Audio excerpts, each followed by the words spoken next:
Hello students, so welcome back to my channel Rise to Shine. So today we are going to study about the third chapter of class 7th, which is fiber to fabric. We have already studied about the nutrition in case of plants, nutrition in case of animals, and the link of those videos I will be providing in the description box. Coming to the terms fiber to fabric, we already have studied about all this in your class 6th. So fiber, as we all know, we are getting it from the plants, we are getting it from animals, and fibers we also know can be natural or they can be artificial. तो जो भी चीज़ हमको nature से मिल रही है, जैसे plant से मिल रही है, एनिमल से मिल रही है, उनको हम बोलते हैं नेचुरल फाइबर्स. और जो चीज़ हमको आर्टिफिशियली मिल रही है, फैक्ट्रीज़ में बन रही है, उसको हम बोलते हैं आर्टिफिशियल फाइबर और सिंथेटिक फाइबर्स.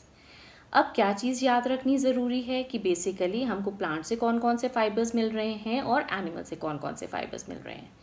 प्लांट से हमको जो फाइबर्स मिल रहे हैं, we had study that we are getting cotton from the cotton plant which we get from the cotton bolls or the seed of the cotton, and we are getting jute from the jute plant, that is from the stems of the jute plant. And now we are going to study about the fibers that we are getting from the animals. Now it is very clear that we are using certain clothes to keep our body warm in case of the winters. So what is that? W से winters और W से wool.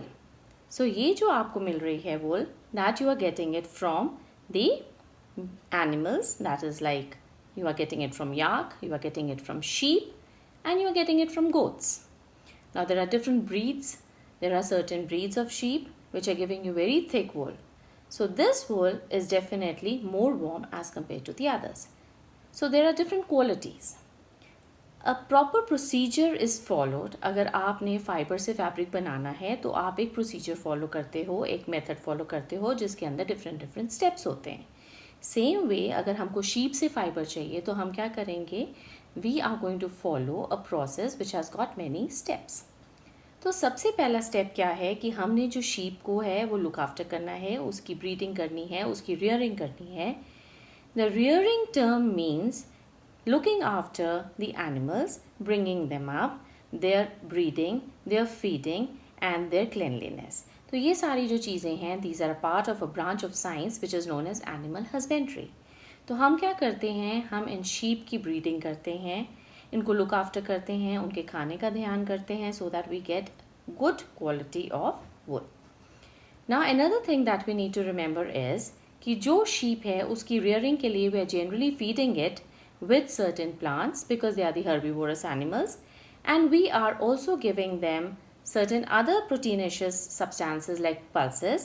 We are giving them oil cakes. Oil cakes क्या हैं? They are the seeds जिसमें से oil निकाल लिया है. So basically क्या है? ये सारी चीज़ें जो हैं उनकी डाइट में, उनके फूड में दी जाती हैं so that the quality of the fiber that we are getting from them is good. Now the first step that we follow for getting the fiber from the sheep or the goat is shearing. Shearing means removal of the hair or the fleece of the sheep from the body of the animal. तो इसके दो फ़ायदे हैं. एक तो ये किया जाता है गर्मी के मौसम में जिसमें उनको गर्मी कम लगे, because main function we know जो हेयर हैं in case of the animals which are living on the mountains and all, वो उनको प्रोटेक्शन देते हैं. They act as a insulator, मतलब बॉडी की जो हीट है वो बाहर नहीं जाती और बाहर की ठंडी हवा उनकी बॉडी के अंदर नहीं जाती. लेकिन जो शीप, अब suppose there are sheep which are there in Punjab, Haryana, Rajasthan and places like this, उनके लिए गर्मी को टॉलरेट करना थोड़ा डिफ़िकल्ट है because of this thick hair on their body, and so we remove this hair by a method which is known as shearing. Shearing में क्या होता है? उसके हेयर रिमूव किए जाते हैं along with little skin, but it doesn't hurt them. It is like you are trimming your beard. So this is what is happening. There are certain machines which are used in order to trim these hair or to take off the layer of hair along with little layer of skin. So this process is known as shearing. अब हमारे को fibre मिल गया. अब हमने क्या करना है? Fibre जो है हमको पता है कि जो शीप के ऊपर उसके हेयर हैं, they are so dirty at times, so they need to be cleaned. तो हम कैसे उनको क्लीन करते हैं? हम उनको वॉश करते हैं. So they can be washed in big vessels, they can be cleaned and they can be washed. तो उनको वॉश किया जाता है and the procedure is known as scouring. So ये जो स्कोरिंग है, इससे वो जो उसके फाइबर हैं they get cleaned. Now after this इसके अंदर भी क्वालिटीज़ हैं. कुछ फाइबर हैं जो थोड़े लॉन्ग निकलेंगे जब आप शेयरिंग कर रहे हो, जब उसके हेयर उतार रहे हो, तो some of the hair or the fiber will be very long, whereas some will be not of very good quality or they will be short in length. तो जो शॉर्ट वाले फाइबर्स हैं उनको यूज़ किया जाता है to make scarves and maybe cloth. And जो long fibres हैं they are considered to be better and they are used for your sweaters, for the knitting in case of the sweaters.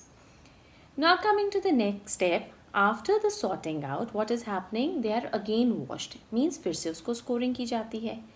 एक चीज़ जो यहाँ पे याद रखने वाली है वो ये है कि बिकॉज ऑफ दिस प्रोसेस जिसमें हम उनके अच्छे वाले quality of hair, that is the long length of the hair, we are separating from those hair which have comparatively shorter length.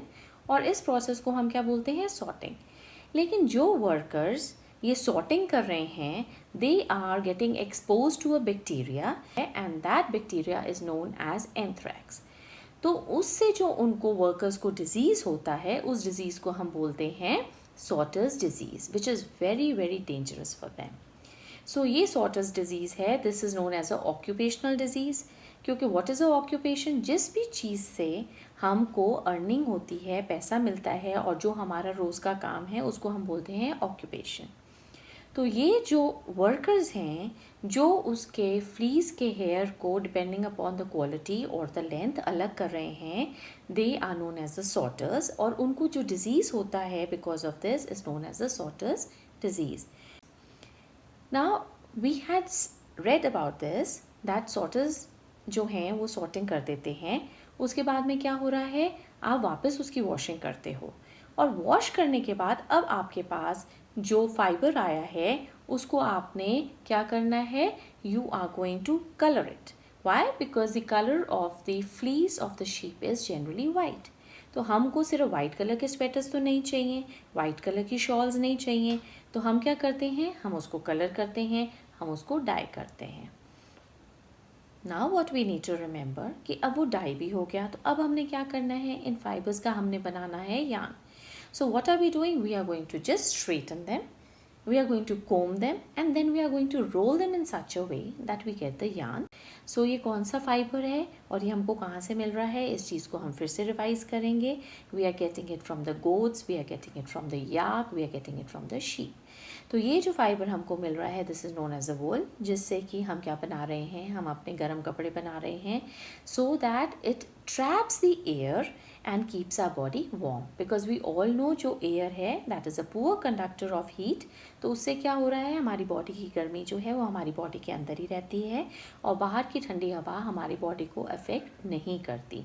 So this is how we are kept warm in the winters. अब जो next हम पढ़ेंगे in the other video we will be studying about another animal fibre which is known as the silk. और जो silk मिलता है हमको उस प्रोसेस को या उस साइंस को हम क्या बोलते हैं? Sericulture. So we will be reading about how we are getting silk. कहाँ से मिल रहा है? हमको ये एक वर्म से मिलता है जिसको हम बोलते हैं सिल्क वर्म. तो कंप्लीट जो प्रोसेस है कि हमको सिल्क कैसे मिलती है this we will be starting in our next video. So I hope children that you have understood this, that how we are getting the fibers. There are fibers from the plants, there are fibers from the animals. Plants का हम already पढ़ चुके हैं class 6 में और आज हमने पढ़ा है the fibers that we are getting from the animal. So we are generally talking about the wool and we are talking about the silk. wool के बारे में हमने आज पढ़ लिया है and in our next video we will be starting about the silk which we are getting from the silkworm. उसका हम पूरा साइकिल पढ़ेंगे, किस तरह से उसकी rearing की जाती है, किस तरह से उसकी breeding की जाती है. This is all that we will be studying when we will study about the process of getting silk from the silk fiber. So children, I hope that this first part of your chapter fiber to fabric is absolutely clear. हमको animal से fibre कैसे मिला, हमको वूल कैसे मिली, क्या क्या हमने process follow किया. सबसे पहले हमने फॉलो किया शेयरिंग, उसके बाद में जो नेक्स्ट स्टेप था that was scoring, that is washing. उसके बाद में हमने उसको सॉर्ट आउट किया as per the length and the quality of the fibre. उसके बाद में फिर से हमने उसको वॉश किया, फिर हमने उसको ड्राई किया, ड्राई करने के बाद हमने उसको कलर किया या डाई किया, फिर हमने उसको स्ट्रेटन करके रोल किया so that we get the yarn, और जो यार्न था उसकी फिर हमने निटिंग की to make our sweaters, to make our shawls and to make the different kind of scarves. So thank you so much children. Keep watching the videos for your other chapters. Thank you so much.